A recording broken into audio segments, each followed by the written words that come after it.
തിരുവിഷ്ട ministries daily ബഡിലേക്ക് സ്വാഗതം. 2020 December 7 സാർവത്രിക സഭ വിശുദ്ധ ബലി മധ്യേ പ്രഘോഷിക്കുന്ന തിരുവചനങ്ങൾ.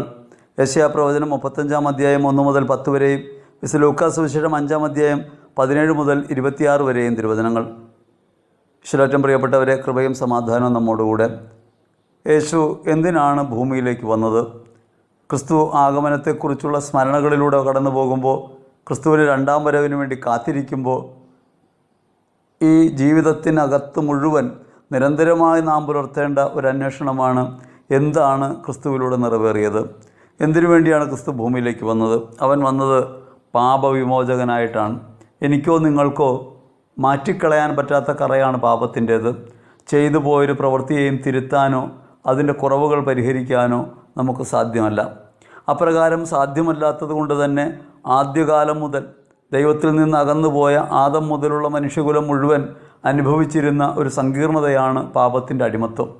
ആ പാപത്തിൻ്റെ അടിമത്വം രോഗമാണെന്ന് തെറ്റിദ്ധരിക്കുകയും ഭൗമികമായ നാശനഷ്ടങ്ങൾക്ക് കാരണമാണെന്ന് തെറ്റിദ്ധരിക്കുകയും ചെയ്തതുകൊണ്ട് ജീവിതത്തിൽ കഷ്ടപ്പെടുന്നവരൊക്കെ പാപികളാണെന്ന് തെറ്റിദ്ധാരണ പടർന്നു.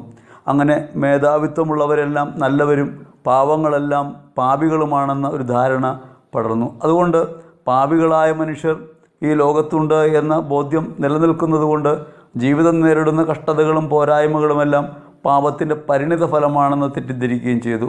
പാപത്തിൻ്റെ അടിമത്വം പേറുന്നു, അധോമുഖരായി ജീവിക്കുന്നു. അതോടൊപ്പം തന്നെ ജീവിതത്തിൽ നേരിടുന്ന എല്ലാ പ്രശ്നങ്ങളുടെയും കാരണം പാപമാണ് എന്ന തെറ്റിദ്ധാരണയിൽ തങ്ങളുടെ പ്രവൃത്തികൾ മൂലമാണ് തങ്ങളുടെ കഷ്ടതകളെന്ന ഒരു ഇടുങ്ങിയ ബോധ്യത്തിൽ ജീവിച്ചു വന്നു. ഈ അടിമത്തത്തിൽ നിന്ന് വിമോചനം നൽകാൻ ക്രിസ്തു ഭൂമിയിലേക്ക് വരികയാണ്.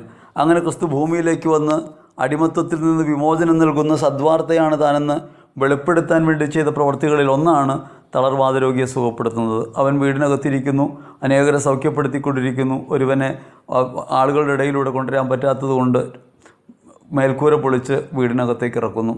അങ്ങനെ വീടിനകത്തേക്ക് മേൽക്കൂര പൊളിച്ചിറക്കുന്ന ആ രോഗിയോട്, തളർവാദ രോഗിയോട് യേശു പറയുന്നത് നിൻ്റെ പാപം മോചിച്ചിരിക്കുന്നുവെന്നാണ്. നിൻ്റെ പാപങ്ങൾ ക്ഷമിക്കപ്പെട്ടിരിക്കുന്നു. തളർവാദ രോഗിയെ സംബന്ധിച്ച് ഒരു കാര്യം, തളർവാദ രോഗിക്ക് പാപം ഏറ്റുപറയാൻ സാധ്യമല്ല. തളർവാദ രോഗിക്ക് പ്രതികരിക്കാൻ സാധ്യമല്ല, തളർന്നു കിടക്കുകയാണ്. അങ്ങനെയുള്ള ഒരുവനോട് യേശു പറയുകയാണ് നിൻ്റെ പാപങ്ങൾ ക്ഷമിക്കപ്പെട്ടിരിക്കുന്നു. പാപങ്ങൾ ക്ഷമിക്കപ്പെട്ടു എന്ന് യേശു പറയുന്ന മാത്രയിൽ അവൻ്റെ പാപങ്ങൾ ക്ഷമിക്കാൻ ഇവന് എന്ത് അധികാരമാണുള്ളതെന്ന് സമൂഹം തെറ്റിദ്ധരിക്കുന്നു. അവർ സംശയിക്കുന്നു. ആ സംശയം തീർത്തുകൊണ്ട് യേശു അവനോട് പറയും നീ കിടക്കയും എടുത്ത് പോവുക. കിടക്കയും എടുത്ത് പോകാൻ പറയുമ്പോൾ തളർവാദ രോഗി എഴുന്നേറ്റ് പോകുന്നുണ്ട്. അങ്ങനെയാണെങ്കിൽ അവൻ്റെ പാപം ക്ഷമിക്കാനും യേശുവിന് കഴിഞ്ഞിട്ടുണ്ട്. പാപം ക്ഷമിച്ചതിൻ്റെ അടയാളമായിട്ടല്ല രോഗം സുഖപ്പെടുന്നത്, അല്ലെങ്കിൽ പാപം മോചിച്ചപ്പോൾ രോഗം സുഖപ്പെടുകയല്ല ചെയ്യുന്നത്. പാപം ക്ഷമിക്കാൻ കഴിയുമെന്ന് വെളിപ്പെടുത്താൻ വേണ്ടി യേശു രോഗം സുഖപ്പെടുത്തുന്നു. രോഗം സുഖപ്പെടുത്തുന്നതിലൂടെ വെളിപ്പെടുത്തുന്നത് പാപം ക്ഷമിക്കാനുള്ള മനുഷ്യപുത്രൻ്റെ കഴിവാണ്, അല്ലെങ്കിൽ മനുഷ്യപുത്രൻ അതിനുവേണ്ടിയാണ് വന്നതെന്ന ഓർമ്മപ്പെടുത്തലാണ്.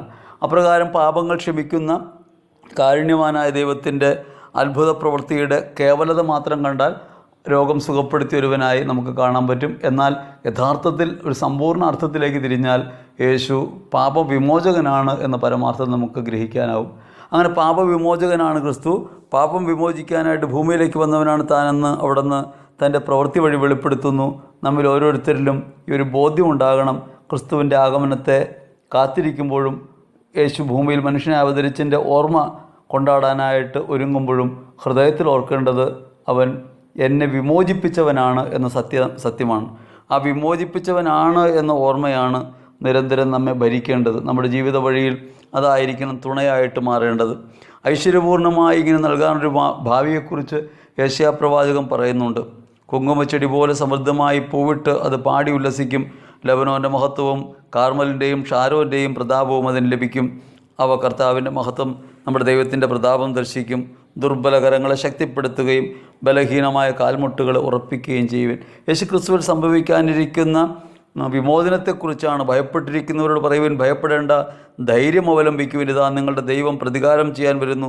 ദൈവത്തിൻ്റെ പ്രതിഫലവുമായി അവിടെ നിന്ന് നിങ്ങളെ രക്ഷിക്കും.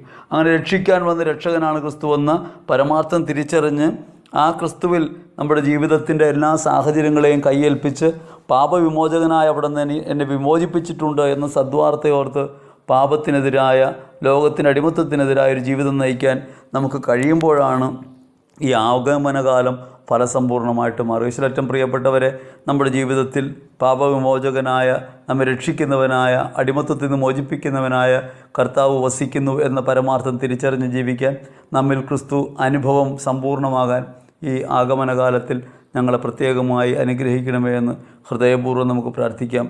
ദൈവം നമ്മെ അനുഗ്രഹിക്കട്ടെ. ആമേൻ.